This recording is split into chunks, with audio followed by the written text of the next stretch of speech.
Hi guys, இன்னைக்கு நம்ம மூவியில் த பெல் கீப்பர் இந்த படத்துடைய ரிவ்யூ தான் பார்க்க போகிறோம். இந்த படம் இப்போ தமிழ் டப்பில் யூடியூப்பில் அவைலபிளாக இருக்குது. மறக்காம செக் அவுட் பண்ணி பாருங்கள். இது ஒரு ஹாரர் த்ரில்லர் மூவியாக வெளிவந்திருக்கு.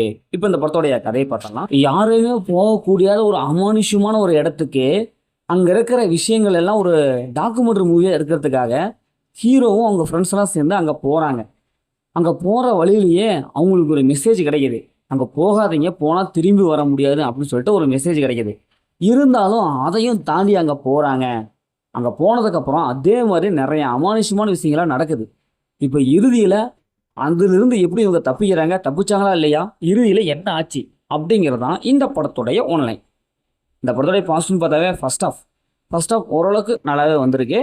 இவங்கெல்லாம் சேர்ந்து அந்த இடத்துக்கு போகிறது அங்கே அப்படின்ட்டு இது மாதிரியான காட்சிகள்லாம் நல்லாவே சூப்பராக கொண்டு வந்துருக்காங்க. படத்துடைய பிஜிஎம் நல்லாவே இருக்குது. அந்த அமானுஷ்யமான அந்த ஹாரர் மூவிக்கெல்லாம் அந்த பிஜிஎம் ரொம்பவே கை கொடுத்துருக்கு. படத்துடைய ஸ்க்ரீன் பிளே பொறுத்தளவுக்கு ஓரளவுக்கு எங்கேஜாக எழுதி எடுத்திருக்காங்க. படத்துடைய சினிமோட்டோகிராஃபிக்கு அந்த நைட் ஜூன் காமிக்கிறது, அந்த இடத்த காமிக்கிறது அப்படின்ட்டு நம்மளை ஓரளவுக்கு பயமுறுத்திருக்காங்க. தமிழ் டப்புடு வாய்ஸ் சூப்பரான ஒரு தமிழ் டப்பிங் கொடுத்துருக்காங்க. மற்றபடி இந்த படத்தில் பெரிய ப்ளஸ்லாம் எதுவுமே இல்லை. இந்த படத்துடைய மைனஸ்ன்னு பார்த்தாவே காலங்காலமாக ஹாரர் மூவினா இப்படி தான்ப்பா இருக்கும் அப்படிங்கிற அளவுக்கு எடுத்து வச்சுருக்காங்க. எந்த விதமான புதுசீனும் இவங்க ட்ரை பண்ணவே இல்லை. நம்ம ஈஸியாக கெஸ் பண்ணிடலாம். அதனாலேயே நிறையா சீன்ஸ் நம்மளை பயமுறுத்தாமையே போகுது. இவங்க ட்ரை பண்ண ஒவ்வொரு சீன்ஸும் இதே மாதிரி தான். ஒரு பங்களாக்குள்ளார போய் ஒளிஞ்சிக்கிட்டு அப்படின்ட்டு அங்கே இருக்கிற பேயெல்லாம் அவங்கள விடாது. அதே மாதிரி ஒரு காட்டுக்குள்ளார போய் மாட்டிக்கிறது. இது மாதிரியான கதைகள் எப்படி இருக்குமோ அதே டெம்ப்ளேட்டில் தான் இதையும் எடுத்து வச்சுருக்காங்க.